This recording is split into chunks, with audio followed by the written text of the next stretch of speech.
있습니다. 하나님의 말씀은 사도행전 20장 13절로 27절입니다.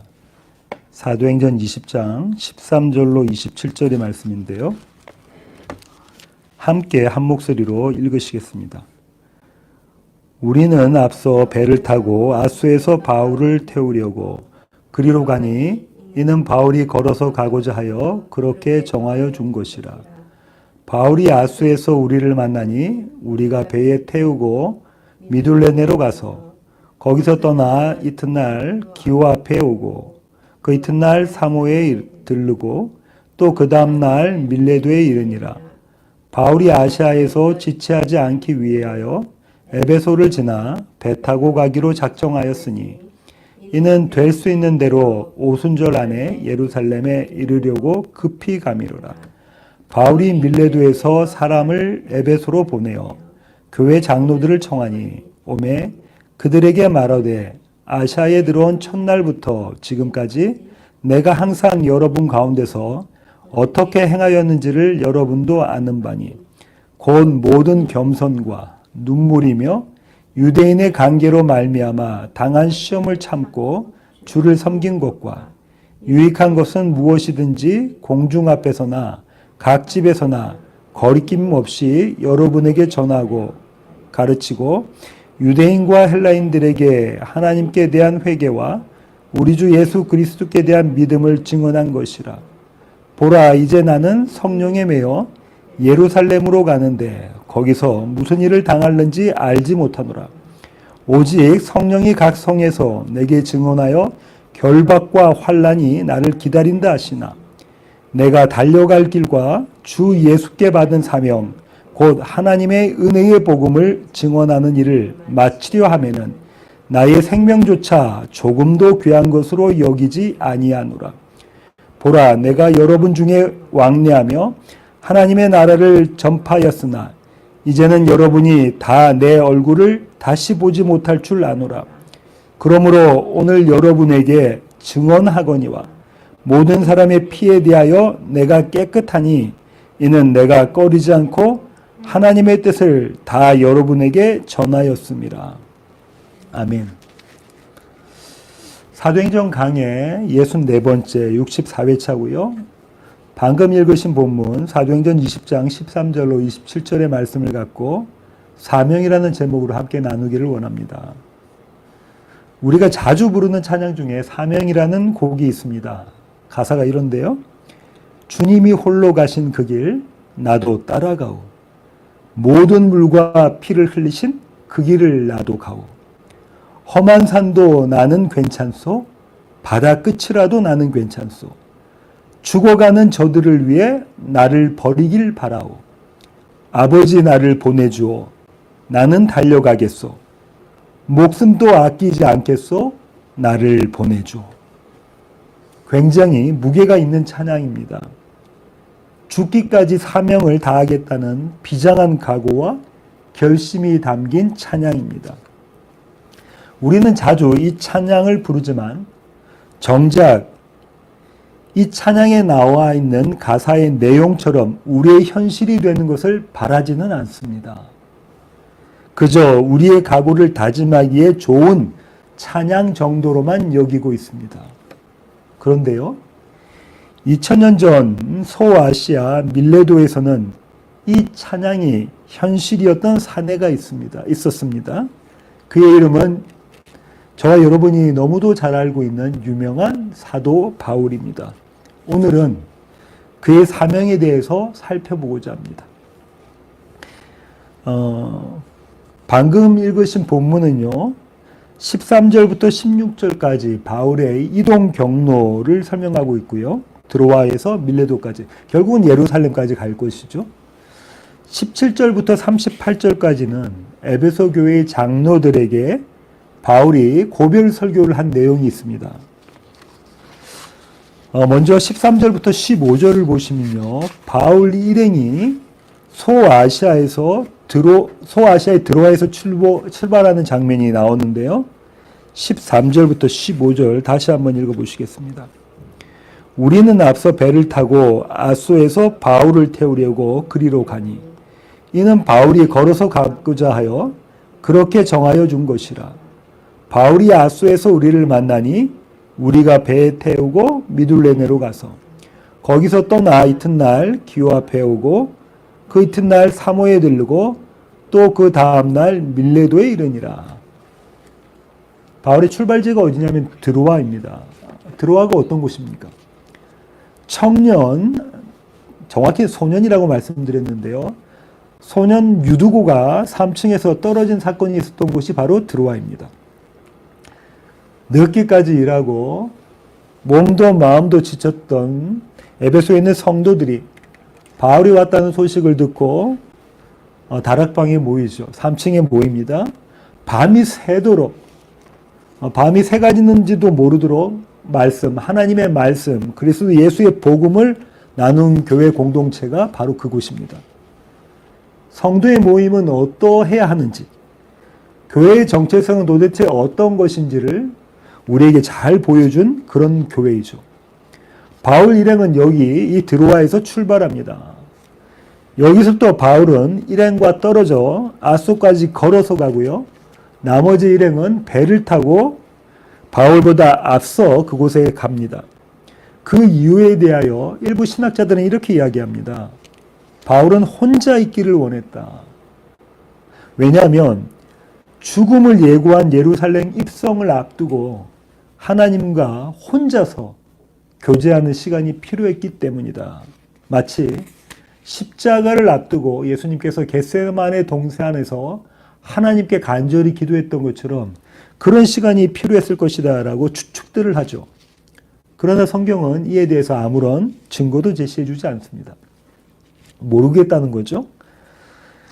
이렇게 아소까지 도보로 이동한 바울은 그곳에서 일행과 합류합니다. 그리고 배를 타고 이동하는데요. 여러 항구들을 거쳐서 밀레도에 도착합니다. 여러 항구들을 거친 이유는 낮에는 항해를 하고 밤에는 항구에 정착하는 겁니다. 그도 그럴 것이 배들이 항구에 정착해서 사람도 내리고 짐도 내리고 다시 사람도 태우고 짐도 싣고 해야 되기 때문에 그랬겠죠. 바울은 이렇게 바로 밀레도까지 가는데요. 지도를 보시면은 에베소 아래에 밀레도가 있습니다. 그러니까 에베소를 거쳐서 갈 수도 있음에도 불구하고 바울은 에베소를 거치지 않고 바로 밀레도로 내려가는 거죠. 바울은 누가는 그 이유를 밝히고 있는데요. 왜 그랬냐면 바울이 오순절 전에 예루살렘에 도착하기를 원했기 때문입니다. 그래서 바울과 그 일행은 서둘러서 에베소를 거치지 않고 밀레도로 먼저 간 것이죠. 이렇게 바쁜 걸음이었지만 에베소 교회에 대한 바울의 사랑은 여전해서 에베소 교회의 장로들을 자신이 있는 밀레도로 오라고 요청합니다. 그리고 그들이 도착하여 바울 일행을 만나게 되죠. 17절 보실까요? 바울이 밀레도에서 사람을 에베소로 보내어 교회 장로들을 청하니. 그렇게 해서 이제 교회 장로들이 밀레도로 와서 바울을 만나게 됩니다. 바울은 이렇게 만난 에베소 교회 장로들에게 설교를 하는데요. 이 설교는 사도행전에 나와 있는 다른 설교들과는 좀 다릅니다. 왜냐하면 사도행전에 나와 있는 모든 설교들은 이 설교를 제외하고는 불신자들을 전도하기 위한 거라든지 공공장소에서 그렇게 복음을 전하는 것, 그 다음에 관료들 앞에서 복음을 전하는 것, 교회를 대상으로 전하지 않았는데요. 이 장면에선 바울은 교회, 성도, 특별히 장로들을 대상으로 설교를 하고 있습니다. 이 설교는 18절부터 38절까지 이어지는데요.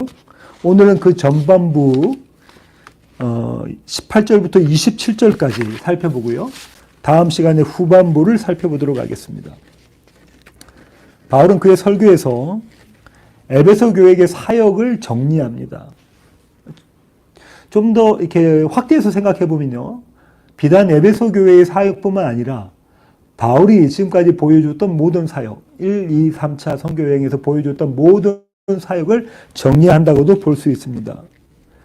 바울은 사역을 정리하는데요. 먼저 사역의 대상이 누구인가를 이야기하고 있고요. 어떤 사역을 했는가를 설명하고 있습니다. 18절 한번 보실까요? 18절입니다. 오매 그들에게 말하되 아시아에 들어온 첫날부터 지금까지 내가 항상 여러분 가운데서 어떻게 행하였는지를 여러분도 아는 바니. 바울의 사역의 대상은 에베소 교회의 성도였다는 거죠. 함께 한 사역이라고 볼 수 있습니다. 바울은 그들 속에서 그들처럼 그들과 함께 그들을 대상으로 사역을 했습니다. 다시 한번 말씀드리겠습니다. 바울은 그들 속에서 그들 안에서 그들처럼 그들과 똑같이 그들과 함께 그리고 그들을 대상으로 사역을 했다는 거예요. 바울은 그렇게 진정성을 갖고 사역을 했습니다. 그래서 에베소 교회에 있는 모든 사람들이 바울의 그 사역과 그 사역의 진정성을 알아보았다는 거죠. 여기서 저는 이렇게 저 자신에게 질문을 던져보겠는데요. 그러면 나는 또 우리는 누구를 위해 누구와 함께 사역하는가? 성도들이 알 수 있도록 진실되게 사역하고 있는가? 두 번째로요. 바울은 19절에서 사역의 자세에 대해서 설명하고 있습니다. 19절 한번 보실까요? 곧 모든 겸손과 눈물이며 유대인의 관계로 말미암아 당한 시험을 참고 주를 섬긴 것과 겸손과 눈물의 사역이라고 볼 수 있습니다. 바울은 위협과 모욕, 갈등과 배신을 당하면서도요, 인내하며 사역을 했습니다. 다시 한번 저와 교회에 대해서 질문을 던져볼 수 있겠는데요. 그러면 나의 사역과 우리의 사역에는 겸손과 눈물이 있는가? 힘들고 어려운 사역을 우리는 회피하지는 않는가? 마음속으로 대답해 보시길 바랍니다. 세 번째로 바울은 20절에서요. 사역의 방식을 말씀하고 있는데요. 20절 한번 보실까요? 함께 읽겠습니다. 유익한 것은 무엇이든지 공중 앞에서나 각 집에서나 거리낌 없이 여러분에게 전하여 가르치고. 바울의 사역의 방식은 전하고 가르친 사역이었습니다. 바울은 때와 장소를 가리지 않고 담대하게 복음을 전하는 사역을 했습니다. 다시 질문해 보겠습니다. 우리는 항상 담대하게 복음을 전하고 있는가? 장소와 시간을 탓하고 있지는 않는가? 여기까지 바울의 사역을 바울 스스로가 정리합니다. 바울의 사역의 대상인 에베소 교회 교인들과 함께한 사역이었고요. 사역의 자세로는 겸손과 눈물의 사역이었고요. 사역의 방식은 복음을 전하고 가르친 사역이었습니다. 그렇다면 바울은 도대체 무엇을 위해 그렇게 애를 쓰면서 사역을 했는가? 그의 사역의 목적은 무엇인가가 21절에 나와 있습니다. 한 목소리로 읽어보시겠습니다. 유대인과 헬라인들에게 하나님께 대한 회개와 우리 주 예수 그리스도께 대한 믿음을 증언한 것이라. 하나님께 대한 회개와 예수 그리스도께 대한 믿음을 증거하기 위해서 이렇게 사역했다는 거예요. 하나님께 대한 회개, 나는 죄인이라는 거죠. 예수 그리스도에 대한 믿음, 그분은 구원자시라는 겁니다.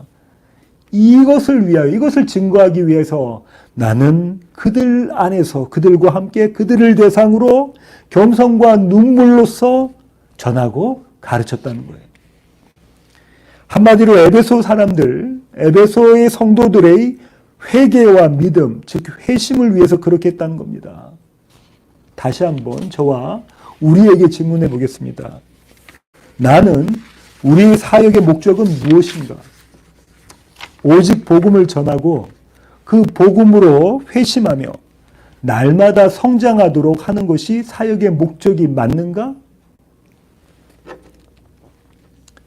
이어서 바울은요, 우리에게 자신의 사명을 정의해 주는데요.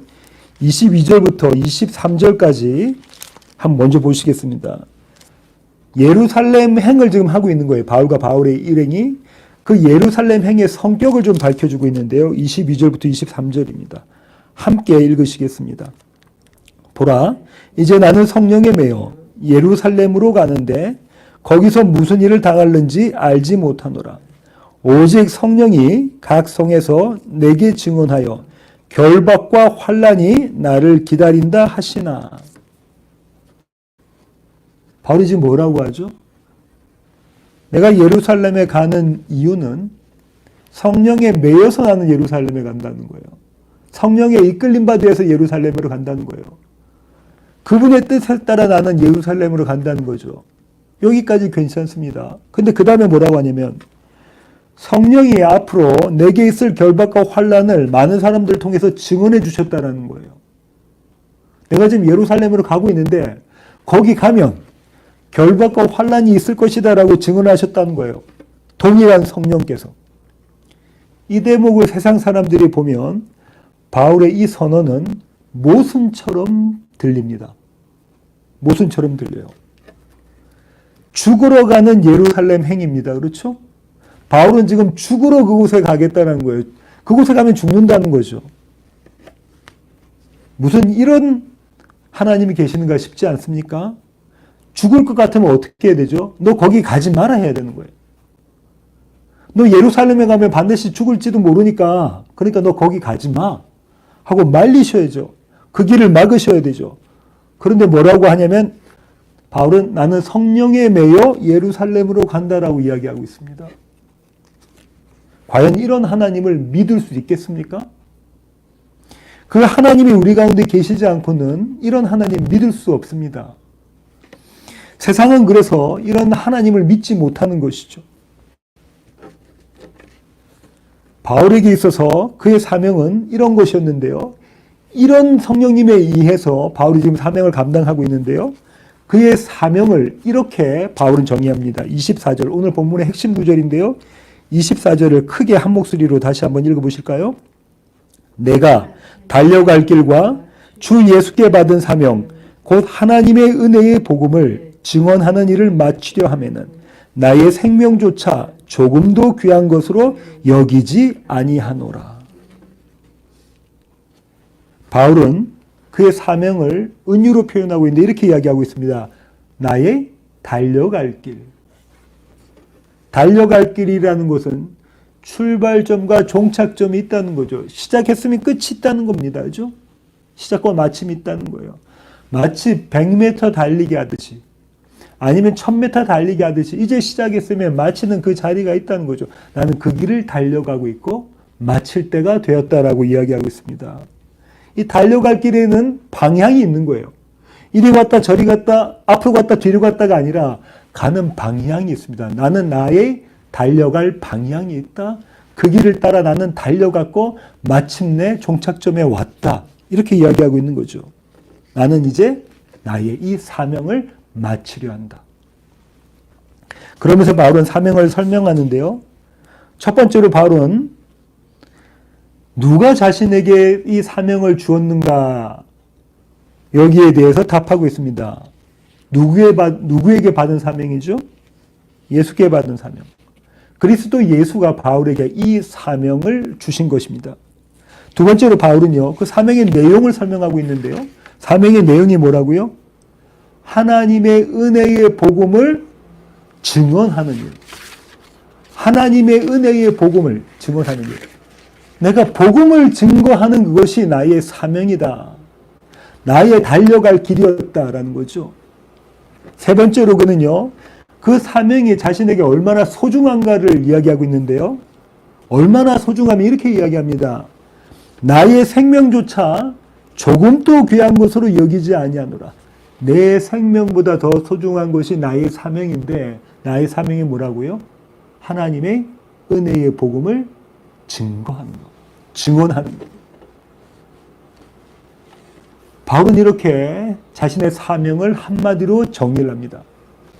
그리고요, 자신의 사역에 대한 책임을 설명하고 있는데요.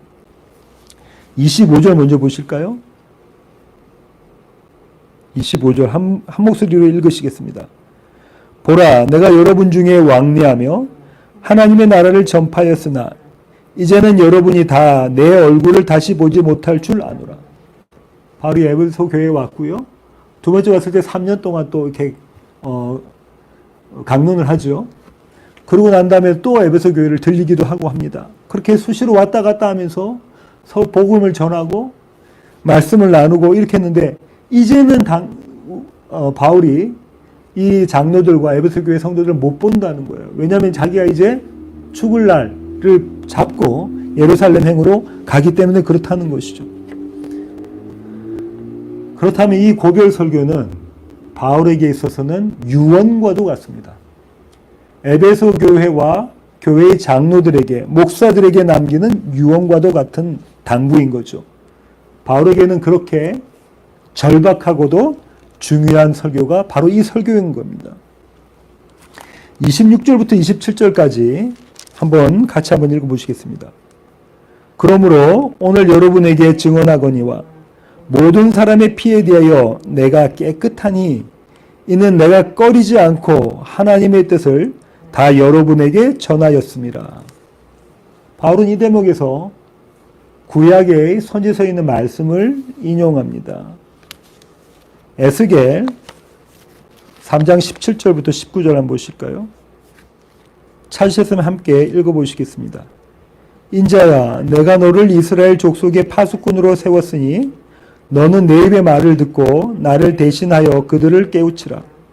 가령 내가 악인에게 말하기를 너는 꼭 죽으리라 할 때에 내가 깨우치지 아니하거나 말로 악인에게 일러서 그의 악한 길을 떠나 생명을 구원하게 하지 아니하면 그 악인은 그의 죄악 중에서 죽으려니와 내가 그의 핏값을 내 손에서 찾을 것이고 내가 악인을 깨우치되 그가 그의 악한 마음과 악한 행위에서 돌이키지 아니하면 그는 그의 죄악 중에서 죽으려니와 너는 내 생명을 보존하리라.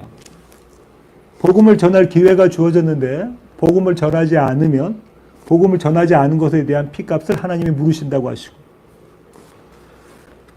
이 대목을 끌고 와서 바울이 지금 뭐라고 얘기를 하냐면 나는 에베소 교회에 에베소 지역에 있는 모든 사람들에게 대해서 핏값이 없다라는 거예요. 나는 전할 만큼 전했다. 그리스도 예수의 복음을 하나님의 은혜의 복음을 나는 전할 만큼 전했다라고 지금 그렇게 선언하고 있는 것입니다.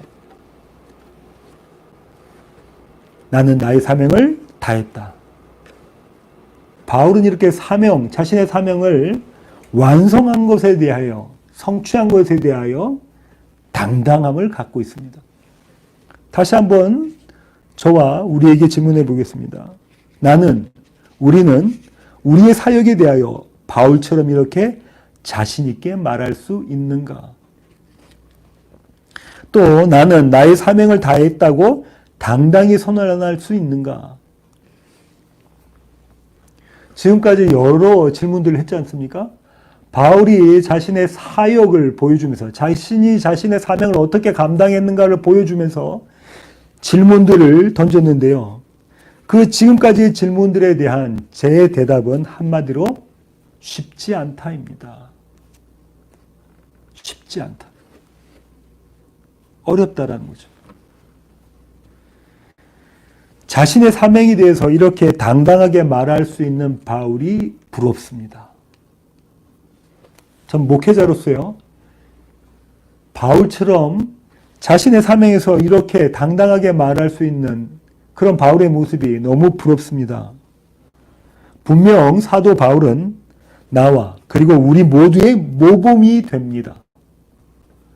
하지만 이 대목에서 바로 이 대목에서 우리가 한 번 더 생각해 보아야 할 부분이 있습니다.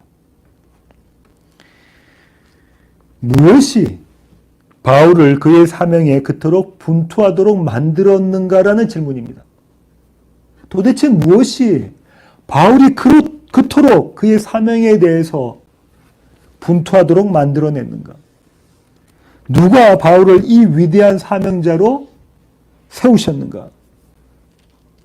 한마디로 누가 바울을 바울되게 하셨는가라는 겁니다. 바로 그리스도 예수이십니다. 그분의 은혜와 능력이 바울을 위대한 사명자로 세우셨습니다. 사도행전 9장 1절로 5절의 말씀을 한번 보시겠습니다. 사도행전 9장 1절로 5절 한 목소리로 읽으시겠습니다. 사울이 주의 제자들에 대하여 여전히 위협과 살기가 등등하여 대제사장에게 가서 다메섹 여러 회당에 가져갈 공문을 청하니 이는 만일 그 도를 따르는 사람을 만나면 남녀를 막론하고 결박하여 예루살렘으로 잡아오려 함이라. 사울이 길을 가다가 다메섹에 가까이 이르더니 호련히 하늘로부터 빛이 그를 둘러 비추는지라. 땅에 엎드러져 들음에 소리가 있어 이르시되 사울아 사울아 네가 어찌하여 나를 박해하느냐 하시거늘 대답하되 주여 누구시니이까 이르시되 나는 네가 박해하는 예수라.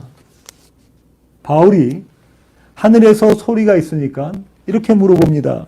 주여 누구시오니까. 그러자 그 하늘의 소리가 이렇게 대답하죠. 나는 네가 박해하는 예수다. 다시 말해 나는 네가 십자가에 못 박은 바로 그 나사렛 예수다 이렇게 말씀하고 계시는 겁니다. 바울은 여기서 무너집니다. 바울은요 자신이 흉악한 죄인임을 보게 됩니다. 내가 얼마나 흉악한 죄인임을 보게 됩니다. 그 앞에 뭐라고 지금 누가가 바울의 모습을 설명하고 있냐면요. 위협과 살기가 등등하여 위협과 살기가 등등하여 그러니까 바울은 자기 자신을 보며 내가 얼마나 죄인인가를 알게 되는 거죠. 나의 의를 위해 하나님을 죽여버린 죄가 바울의 죄입니다. 그 죄로 말미암아 내가 달려야 했던 십자가, 그 나무 십자가, 그 자리에 나 대신 하나님이 달려 죽으셨다라는 사실을 알게 되죠. 바울은 여기서 주님의 어마어마한 은혜를 경험합니다. 마치 다이너마이트 같은 어마어마한 은혜를 경험하게 되죠. 바울은 나는 분명히 죄인 중에 괴수가 틀림이 없습니다라는 사실을 그 자리에서 깨닫게 됩니다. 조금 더 볼까요? 사도행전 9장 17절부터 19절 상반절 보시겠습니다. 17절부터 함께 읽으시겠습니다. 아나니아가 떠나 그 집에 들어가서 그에게 안수하여 이르되 형제 사울아 주 곧 내가 오는 길에서 나타나셨던 예수께서 나를 보내어 너로 다시 보게 하시고 성령으로 충만하게 하신다 하니 즉시 사울의 눈에서 비늘 같은 것이 벗어져 다시 보게 된지라. 일어나 침례를 받고 음식을 먹음에 강건하여지니라. 너를 다시 보게 하시고 눈 멀었던 바울이 이제 다시 보게 됩니다. 눈뜬 자가 된 것이죠. 성령에 의해 눈을 뜬 바울은 이전에는 볼 수 없었던 참 생명을 보게 됩니다. 하나님의 능력으로 살아나신 예수 그리스도를 보게 된 거죠. 그 능력이 자신도 살리실 것을 믿게 됩니다. 앞을 보지 못하다가 앞을 보니까 이전에 알고 있었던 세상, 그 세상이 아니라 하나님께서 보여주시는 하나님의 나라의 세상을 보게 되고 그리스도 예수를, 나사렛 예수를 사흘 만에 죽은 자 가운데서 살려내신 하나님의 그 능력으로 마침내 자기도 살려낼 것을 믿게 되는 그 믿음 가운데 거하게 됩니다. 바울은 그렇게 주님의 능력을 경험합니다. 바울은 주님의 은혜와 주님의 능력을 경험하게 됩니다. 예수님은요, 이 엄청난 다메섹 사건, 바울의 다메섹 사건 훨씬 이전에,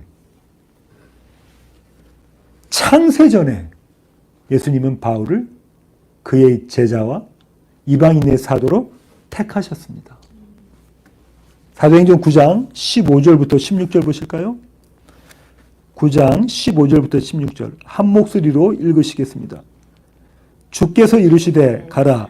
이 사람은 내 이름을 이방인과 임금들과 이스라엘 자손들에게 전하기 위하여 택한 나의 그릇이라. 그가 내 이름을 위하여 얼마나 고난을 받아야 할 것을 내가 그에게 보이리라 하시니. 이미 예수 그리스도는 바울을 자신의 사도로 택하셨죠. 그리고 그가 어떤 고난을 받을 것을, 얼마나 힘든 시간들을 보낼 것을, 그리고 얼마나 많은 열매를 맺을 사역을 할 것을 보여주신다고 하십니다. 그러니까 바울이 바울 된 것은 창세전에 그를 택하신 주님의 은혜와 능력으로 말미암은 것입니다. 그렇게 사명자가 된 바울이 어떻게 자신을 고백했냐면요. 24절, 오늘 본문인 사도행전 20장 24절을 크게 한 목소리로 다시 한번 읽어볼까요? 내가 달려갈 길과 주 예수께 받은 사명 곧 하나님의 은혜의 복음을 증언하는 일을 마치려 하면은 나의 생명조차 조금도 귀한 것으로 여기지 아니하노라. 설교의 결론을 맺겠습니다. 바울이요, 우리와 동일한 성정을 가진 사람이라면 그가 마주한 비난과 모욕, 협잡과 배신, 위험과 핍박 앞에서 낙심하지 않았을까?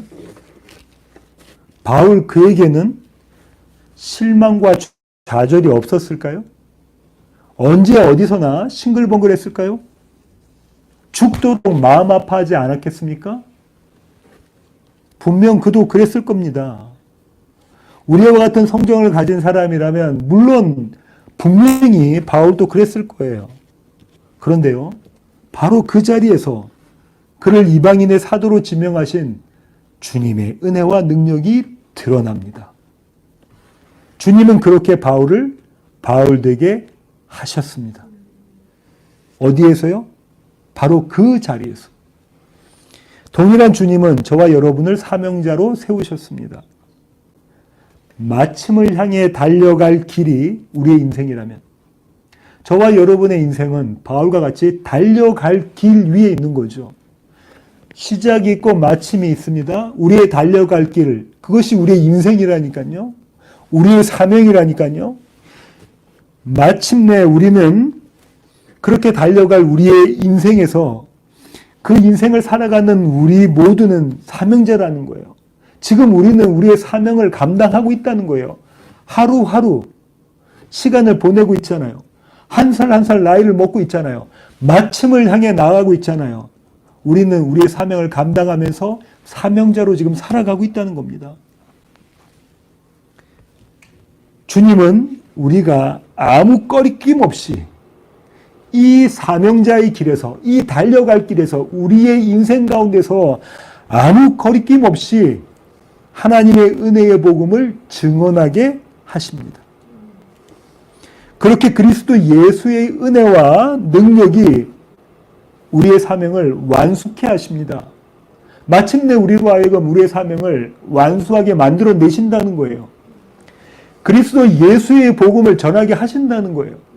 저와 여러분의 입술과 저와 여러분의 발걸음과 저와 여러분의 삶 전체를 통해서 우리가 우리의 사명을 감당하도록 하나님의 은혜의 복음을 전하도록 만들어내신다는 거예요. 그 복음으로 사는 사람들이 교회이고요. 주어진 사명을 다하는 사람들이 성도입니다. 저와 여러분은 바로 그 교회, 거룩한 무리 성도입니다. 저와 여러분은 사명자입니다. 기도하시겠습니다. 주님, 그렇습니다. 하나님, 우리의 인생은 사명자의 인생입니다. 바울이 이야기한 것처럼 달려갈 길 위에 있는 인생입니다. 하나님이 달려갈 길 위에서 우리는 사명을 받았습니다. 그리스도 예수의 복음을 전하는 것, 하나님의 은혜의 복음을 전하는 것이 우리의 사명입니다. 우리의 자리에서 우리가 만나는 사람 가운데 우리의 입술과 우리의 삶을 통해서 그 복음을 전하는 자로 주님 저희들을 세워주시옵소서. 그렇게 우리에게 주신 그 사명을 완수하는 자로 주님 저희들을 붙잡아 주시옵소서. 이제는 우리 주 예수 그리스도의 놀라우신 구원의 은혜와 하늘 아버지의 크고 극진하신 사랑과 우리 안에 내주하셔서 우리의 사명을 보게 하시며 우리의 사명을 완숙해 만들어 가시는 성령님의 충만하심이 이제 주님 앞에 머리 숙인 시애틀 예수왕교회 모든 성도들 머리 위에 이제부터 영원토록 함께 하시기를 예수 그리스도의 귀하신 이름으로 간절히 축원하옵나이다. 아멘.